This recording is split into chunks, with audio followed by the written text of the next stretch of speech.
வணக்கம். மீடியா 24 தமிழ் செய்திகள் வாசிப்பது உங்கள் லலிதா ரவி.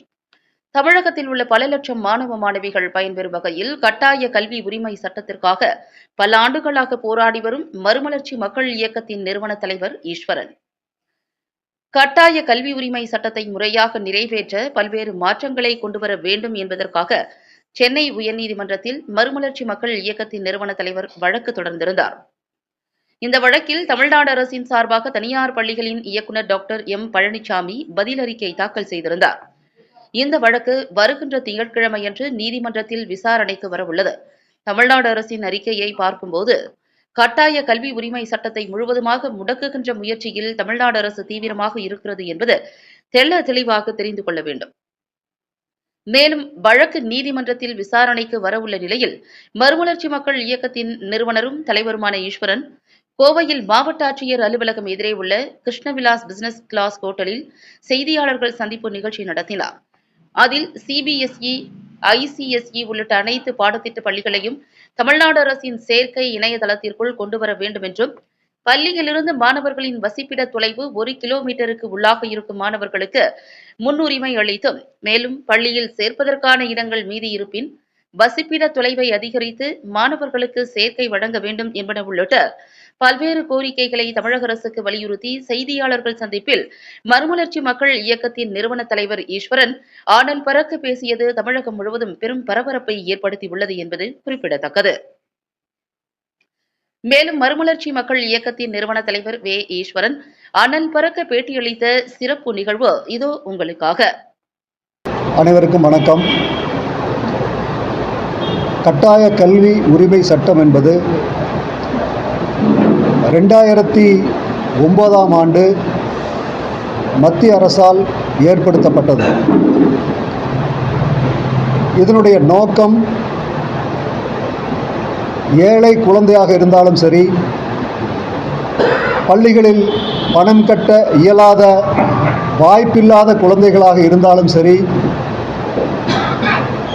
எந்த தனியார் பள்ளிகளாக இருந்தாலும் சரி, சிபிஎஸ்இ பள்ளிகள், ஐசிஎஸ்இ பள்ளிகள் என்று ஒரு வருடத்திற்கு 2 லட்சம் ரூபாய், 3 லட்சம் ரூபாய் கட்டணம் வசூலிக்கின்ற பள்ளிகளாக இருந்தாலும் சரி, அந்த பள்ளிகளிலும் 25% வரை ஏழை மாணவர்களுக்கு இடம் ஒதுக்க வேண்டும் என்பதுதான் இந்த சட்டத்தினுடைய நோக்கம்.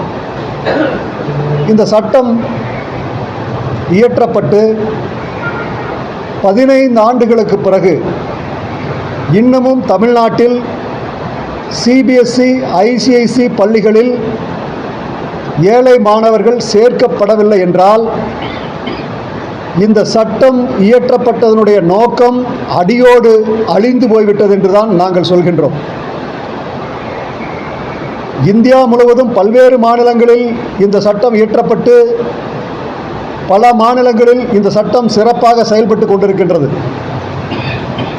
சிபிஎஸ்இ, ஐசிஐசி பள்ளிகளிலும் ஏழை மாணவர்களுக்கு இடம் ஒதுக்க வேண்டும். தமிழ்நாடு ஒரு இணையதளத்தை வைத்திருக்கிறார்கள். அந்த இணையதளத்தில் தமிழ்நாட்டில் இருக்கின்ற மாநில பாடத்திட்ட பள்ளிகள் பட்டியல் இருக்கிறது.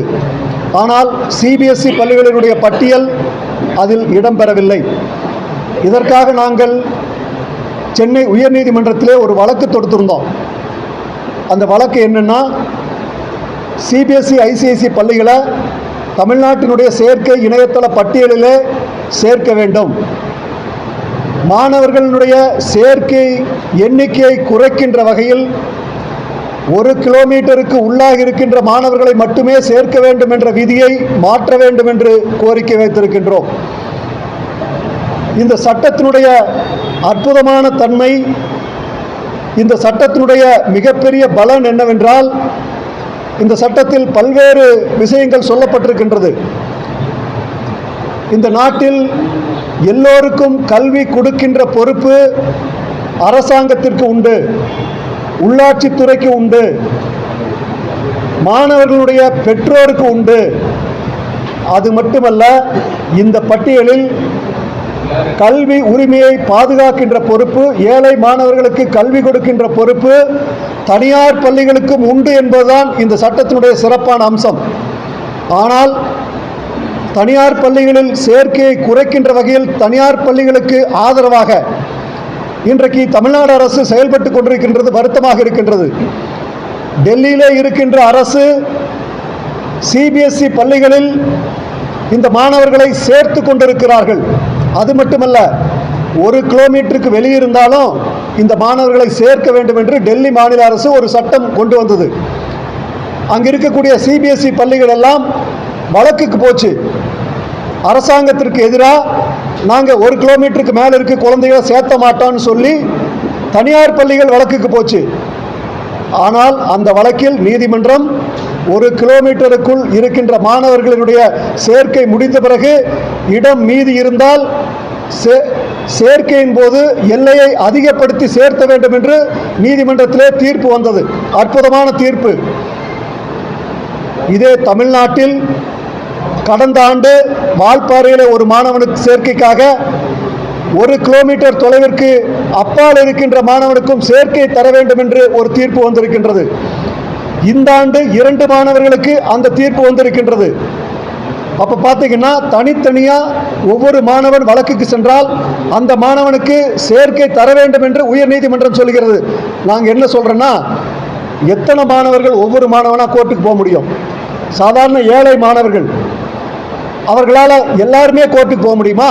அப்போ நாங்கள் என்ன கேட்குறோம், ஆயிரக்கணக்கான மாணவர்கள், கிட்டத்தட்ட 1 லட்சம் மாணவர்கள் இந்த சேர்க்கையில் ஒவ்வொரு ஆண்டும் நடைபெற்று கொண்டிருக்கின்றது. எல்லா மாணவர்களுக்கும் இந்த வாய்ப்பை உருவாக்கி கொடுங்கள். எல்லோரும் நீதிமன்றத்திற்கு செல்ல முடியாது. அதனால் 1 கிலோமீட்டர் தொலைவிற்கு அப்பால் இருந்தாலும் 1 கிலோமீட்டருக்குள் இருக்கின்ற மாணவர்களுக்கு முன்னுரிமை கொடுங்கள். ஒருவேளை 1 கிலோமீட்டருக்கு இருக்கின்ற உள்ளுக்குள் இருக்கின்ற மாணவர்களுடைய சேர்க்கை முடிந்த பிறகு இடங்கள் மீதி இருக்கின்ற பட்சத்திலே எல்லையை அதிகப்படுத்தி அதை 3 கிலோமீட்டராக அதிகப்படுத்துங்கள் என்று நாங்கள் கேட்கின்றோம். ஆனால் தமிழக அரசு வேண்டுமென்றே நீதிமன்றத்தில் உண்மைக்கு புறம்பாக ஒரு அறிக்கையை தாக்கல் செய்திருக்கிறார்கள்.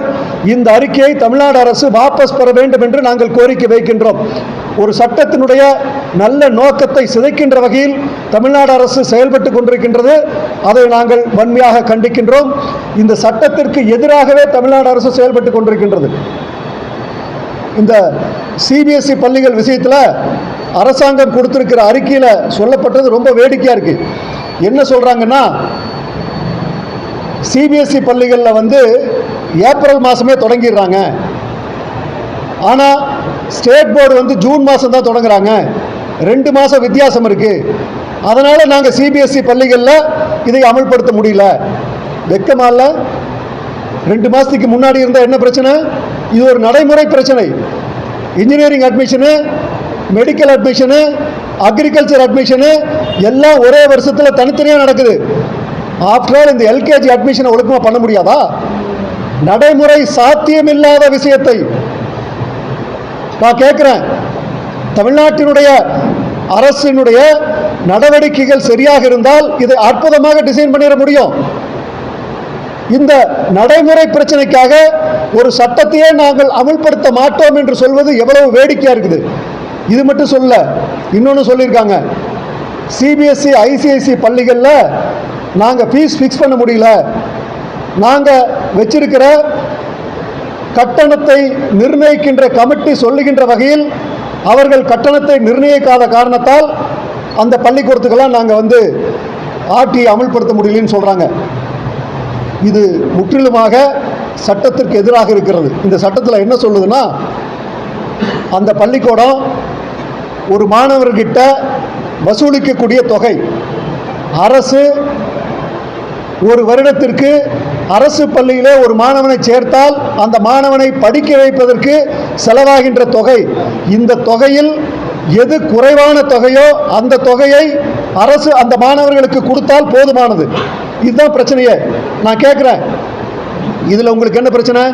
எந்த சூழ்நிலையிலும் அரசாங்கம் ஒரு பள்ளியில் ஒரு மாணவனுக்கு படிக்க வைக்கின்ற செலவை மட்டுமே நீங்கள் கொடுத்தால் போதுமானது என்று சட்டம் சொல்கின்றது. சிபிஎஸ்இ பள்ளியில் 2 லட்ச ரூபா ஃபீஸ் வாங்கினாலும் அதை நீங்கள் கொடுக்க வேண்டிய அவசியம் கிடையாது. அந்த ஃபீஸ் எவ்வளவு நீங்கள் கேட்டு தெரிஞ்சுக்க முடியும். அப்படி நீங்கள் என்ன கேட்டாலும் அந்த பள்ளிக்கூடம் தர வேண்டும் என்று கட்டாய கல்வி உரிமை சட்டத்திலே சொல்லப்பட்டிருக்கின்றது. நீங்கள் இன்ஃபர்மேஷன் கேட்குறீங்களா, இந்த ஸ்கூலில் எவ்வளோ ஃபீஸ்ன்னு கேட்டால் அவங்க சொல்லணும். அந்த ஸ்கூல் சொல்லணும், சட்டத்தில் இருக்கு. நீங்க அந்த ஸ்கூல்காரங்கிட்ட கேட்டு வாங்கிட்டு நீங்க ஃபிக்ஸ் பண்ண முடியும். இதெல்லாம் ஒரு காரணம் சொல்லி நொண்டி சாக்குகளை சொல்லி சிபிஎஸ்இ பள்ளிகளுக்கு ஆதரவாக தமிழ்நாடு அரசு செயல்பட்டு கொண்டிருக்கின்றது. இந்த நாட்டில் இயற்றப்பட்ட சட்டம் சிபிஎஸ்இ பள்ளிகளுக்கு பொருந்தாது என்றால் சிபிஎஸ்இ பள்ளிகள் இந்தியாவிலே இருக்கிறதா இல்லையா? சட்டம் பொருந்தாத அந்த பள்ளியை யார் கட்டுப்படுத்துவது? சிபிஎஸ்இ பள்ளிகளுக்கு கட்டணம் நிர்ணயிக்க முடியவில்லை. கட்டாய கல்வி உரிமை சட்டத்தை சிபிஎஸ்இ பள்ளிகளுக்குள் கொண்டு செல்லவில்லை முடியவில்லை என்றால் இந்த சிபிஎஸ்இ பள்ளிகள் இந்திய அரசியல் சட்டத்திற்கு உட்பட்டு நடக்கிறதா இல்லையா? இதை யார் கட்டுப்படுத்துவது? அந்த சட்டத்தில் தெளிவாக சொல்லப்பட்டிருக்கின்றது. மாநில அரசாங்கத்திற்கு அதிகாரம் உண்டு. சிபிஎஸ்இ பள்ளிகள், ஐசிஐசி பள்ளிகள், ஸ்டேட் போர்டு பள்ளிகள், எந்த பாடத்திட்ட பள்ளிகளாக இருந்தாலும் சரி, அந்த பள்ளிக்கூடங்களில் கட்டாய கல்வி உரிமை சட்டத்தை நிறைவேற்றுகின்ற அதிகாரம் மாநில அரசாங்கத்திற்கு இருக்கிறது. நான் கேட்கிறேன், நீங்க என்ன பண்றீங்க? உங்க அதிகாரத்தை வச்சுக்கிட்டு எங்கள் வழக்கில் சிபிஎஸ்இ வாரியம் நீதிமன்றத்தில் அறிக்கை தாக்கல் செய்தார்கள். என்ன சொன்னாங்கன்னா, நாங்க பாடத்திட்டத்தை மட்டும்தான் கொடுப்போம், ஆனால் இந்த சட்டத்தை நிறைவேற்றுகின்ற பொறுப்பு மாநில அரசாங்கத்திற்கு தான் இருக்கிறது, எங்களுக்கும் இதுக்கும் சம்பந்தமில்லை என்று சிபிஎஸ்இ போர்டு நீதிமன்றத்தில் சொல்லிட்டாங்க. அப்ப நான் கேட்கிறேன், சிபிஎஸ்இ போர்டு சம்பந்தம் இல்லை, அப்போ மாநில அரசு எங்களால முடியாதுன்னு சொன்னா அந்த சிபிஎஸ்இ பள்ளிக்கூடத்தை யாரு கட்டுப்படுத்துறது? இந்த இந்திய அரசாங்கம் உருவாக்கிய சட்டம் சிபிஎஸ்இ பள்ளிகளை கட்டுப்படுத்த முடியவில்லை. மாநில அரசாங்கம் உரிமையை எடுத்துக்கொண்டு அந்த பள்ளிகளிலே கட்டாய கல்வி உரிமை சட்டத்தை நிறைவேற்ற முடியவில்லை என்றால் எதற்காக மாநில அரசு? கலைச்சிட்டு போங்க. ஒரு பள்ளிக்கூடத்தில் கூட உங்க ஆளுமையை செலுத்த முடியலைன்னா உங்களால என்ன ஆளுமையை செலுத்த முடியும்? நீட்டுக்கு பத்தி பேசிட்டு இருக்காங்கல்ல திமுக. ஒரு வருஷத்துல நீட்டோட அட்மிஷன் எவ்வளவு தெரியுமா? 10,000 பேர் தான். 10,000 பேர் பிரச்சனைக்கு இந்தியா முழுசும் பேசிட்டு இருக்கீங்களா? ஒவ்வொரு வருஷமும் 4 லட்சம் பேர் சேர்றான் எல்கேஜி யூகேஜியில். யோசிச்சு பாருங்க, அந்த 4 லட்சம் பேர் சேருகின்ற அந்த மாணவர் சேர்க்கையை முறைப்படுத்துவதற்கு நீங்கள் ஏன் தயாராக இல்லை? பள்ளிக்கல்வித்துறை அமைச்சரிடம் நேரடியாக நாங்கள் இது குறித்து மனு கொடுத்தோம். ஆனால் இதுவரைக்கும் பள்ளிக்கல்வித்துறை அமைச்சர் இதை பற்றி ஒன்றுமே கருத்து தெரிவிக்கவில்லை. முற்றிலுமாக நீதிமன்றத்தில் கட்டாய கல்வி உரிமை சட்டத்தை முழுசாக முடக்குகின்ற வகையில் தமிழ்நாடு அரசு செயல்பட்டுக் கொண்டிருக்கின்றது. இதை வன்மையாக கண்டிக்கின்றோம். வருகின்ற திங்கட்கிழமை நீதிமன்றத்திலே விசாரணைக்கு வர இருக்கின்றது. இந்த விசாரணையில் தமிழ்நாடு அரசு புதிதாக அறிக்கை தாக்கல் செய்ய வேண்டும் என்று நாங்கள் கேட்டுக்கொள்கின்றோம். மக்களுக்காக, ஏழை மாணவர்களுக்காக கொண்டு வந்த இந்த சட்டத்தை தமிழ்நாடு அரசு முற்றிலுமாக அழிக்க துடிக்கிறது. தனியார் பள்ளிகளுக்கு ஆதரவாக இங்கே இருக்கின்ற மாநில அரசு செயல்பட்டுக் கொண்டிருக்கின்றது. இதை வன்மையாக கண்டிக்கின்றோம். தமிழ்நாடு அரசு தன்னுடைய நிலையை மாற்றிக்கொண்டு நீதிமன்றத்தில் சிபிஎஸ்இ பள்ளிகளையும் ஐசிஐசி பள்ளிகளையும் இந்த சட்டத்தின்படி ஏழை மாணவர்களை சேர்க்க வைக்கின்ற அதிகாரம் மாநில அரசுக்கு இருப்பதால் அதை அமல்படுத்த வேண்டும் என்று நாங்கள் கேட்டுக்கொள்கின்றோம். திங்கட்கிழமை இது பற்றி தீர்ப்பு வருது அப்படின்னு சொல்லியிருக்கீங்க. எப்படி அந்த தீர்ப்பு எப்படி தீர்ப்பு வர்றதுன்னு சொல்லலை, அன்னைக்கு விசாரணை நடக்குது.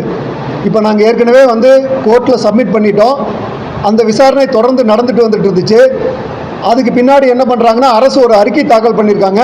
அந்த அறிக்கையை பற்றி தான் நான் இவ்வளோ நேரம் பேசிகிட்டு இருக்கேன். ஒரு குப்பையில் தூக்கி வீசக்கூடிய அறிக்கையை அரசாங்கம் தாக்கல் செய்திருக்காங்க. முழுசாக கேட்டோம்னா இந்த சட்டத்தை பற்றி எதுவுமே படிக்கல. நான் கேட்குற, ஒரு அரசாங்கம் சொல்கிறது, ஒரு போலீஸ்காரன் ஒரு குற்றவாளி பிடிக்க போனால் அவன் பணக்காரன், எங்களால் அவனை ரீச் பண்ண முடியல, நாங்கள் சொல்கிறத கேட்க மாட்டேங்கிறான்னு சொன்னால் எப்படி இருக்கும்? அந்த மாதிரி தான் தமிழ்நாடு அரசு சொல்லுது. சிபிஎஸ்இ பள்ளிகள் நாங்கள் சொன்னால் கேட்க மாட்டேங்கிறான், நாங்கள் கட்டணம் நிர்ணயம் பண்ணால் அவன் கேட்க மாட்டேங்கிறான், சட்டத்தை அவன் அமல்படுத்த மாட்டேங்கிறான். நான் கேட்குறேன், ஒரு அரசாங்கம் சொல்லக்கூடிய வார்த்தையாது? ஒரு அரசாங்கம் உங்கள்கிட்ட சக்தி இருக்குது, உங்கள்கிட்ட பவர் இருக்குது, கட்டாய கல்வி உரிமை சட்டத்தில் உங்கள்கிட்ட அதிகாரம் இருக்குன்னு சொல்லியிருக்காங்க. அந்த அதிகாரத்தை பயன்படுத்தி அந்த பள்ளிகளில் நீங்கள் இந்த சட்டத்தை அமல்படுத்துகிற வேலை தான் உங்கள் வேலை. அவன் சொல்ல மாட்டேங்கிறான், அவன் கட்டணத்தை நிர்ணயிக்க மாட்டேங்கிறான், அதனால் நாங்கள் பண்ண முடியல, அவங்க 2 மாதத்துக்கு முன்னாடியே அட்மிஷன் நடத்துகிறாங்க, அதனால் நாங்கள் அவங்ககிட்ட வாங்க முடியல. சின்ன பையன் கூட இந்த மாதிரி சொல்ல மாட்டான். ஒரு கவர்மெண்ட் இப்படியா பதில் சொல்கிறது நீதிமன்றத்தில்? ரொம்ப கேவலமாக இருக்குது. இது மட்டும் இல்லை, சட்டத்தில் எங்கேயும் 1 கிலோமீட்டருக்கு வெளியே இருக்கிற மாணவர்களை சேர்த்தக்கூடாதுன்னு கிடையாது. அப்படி இல்லை. சட்டம் என்ன சொல்லுதுன்னா, அரசாங்கத்துக்கு ஒரு சில பொறுப்புகள் கொடுத்துருக்காங்க. அந்த அரசாங்கத்துக்கு என்ன பொறுப்பு கொடுத்துருக்காங்கன்னா, நீங்கள் தொடக்க பள்ளிகளை 1 கிலோமீட்டருக்குள்ள நீங்கள் ஏற்படுத்துங்க. எந்த மாணவனாக இருந்தாலும் அவன் 1 கிலோமீட்டருக்குள்ள தொடக்க பள்ளி இருக்கணும். அதே மாதிரி நடுநிலை பள்ளி 3 கிலோமீட்டருக்குள்ள நீங்க உருவாக்குங்க. இந்த நைபர்ஹுட் பாலிசியே எதுக்காகனா அரசாங்கம் உருவாக்க சொல்லி இந்த டிஸ்டன்ஸ் சொல்லியிருக்காங்க. ஆனா இந்த அரசாங்கம் என்ன பண்ணுது, தனியார் பள்ளிகளினுடைய அட்மிஷனுக்காக இதை சொல்றாங்க. சரி, அரசு பள்ளி இருந்தா அந்த இடத்துல நாங்கள் அட்மிஷன் கொடுக்க மாட்டோம்னு சொல்றாங்கன்னா எத்தனை பள்ளியில் எல்கேஜி இருக்கு நீங்க யோசிச்சு பாருங்க. 23,000 தொடக்க பள்ளி தமிழ்நாட்டில் இருக்கு. ஆனா 2,381 ஸ்கூல்ல மட்டும்தான் மழலையர் பள்ளிகள் இருக்கு. இப்போ 5 வருஷமா புதுசா ஒரு மழலையர் பள்ளிகள் கூட தொடங்கப்படல தமிழ்நாடு அரசு. ஆனா 90% தொடக்க பள்ளிகளில் எல்கேஜி யூகேஜி இல்லை. நான் கேட்குறேன், எல்கேஜி யூகேஜி இல்லாம ஒரு குழந்தை 3 வயசா இருக்கும்போது பக்கத்து வீட்டு குழந்தை, காசு இருக்கிற குழந்தை எல்கேஜி ஒரு பள்ளிக்கூடத்தில் படிக்க வைக்குது. இப்போ கவர்மெண்ட் ஸ்கூலில் படிக்கணும்னா ஒன்று அதில் போய் சேர்ந்தா தான் படிக்க முடியும். அப்போ அந்த 2 வருஷம் அந்த குழந்தைக்கு வாய்ப்பு இல்லாமல் போகுது, பணம் இல்லாதனால. ஆனால் இந்த சட்டம் வாய்ப்பு கொடுக்குது. இந்த சட்டத்தின்படி அந்த எல்கேஜி படிக்கிற குழந்தைகள் தனியார் பள்ளிகளில் போய் சேர முடியும். ஆனால் இதை ஏன் நீங்கள் தடுக்கிறீங்கன்னு கேட்குறேன். நீங்களும் வாய்ப்பு கொடுக்க மாட்டீங்க, கிடைக்கிற வாய்ப்பையும் பயன்படுத்துறதுக்கு அந்த ஏழை குழந்தைகளை விட மாட்டீங்க. இது என்ன அநியாயம்? அந்த 2 ஆண்டுகள் இந்த ஏழை மாணவர்களுக்கு கல்வியை தடுப்பது தமிழ்நாடு அரசு. நீங்க எல்லா ஸ்கூல்லையும் எல்கேஜி யூகேஜி கொண்டு வர முடியல. 5 வருஷமா ஒரு பள்ளிக்கூடம் கூட நீங்க ஏற்படுத்த முடியல. ஆனா அரசாங்க பள்ளி என்ற காரணத்தை காட்டி அந்த ஏழை மாணவர்களுக்கு கிடைக்கக்கூடிய வாய்ப்பை நீங்க கெடுக்கிறீங்க. நீங்க முழுசா 100% இந்த சட்டப்படி நீங்க எல்கேஜி யூகேஜியை கொண்டு வந்திருக்கீங்களா? கிடையாது. இந்த சட்டத்தில் சொல்லப்பட்டிருக்கிறது.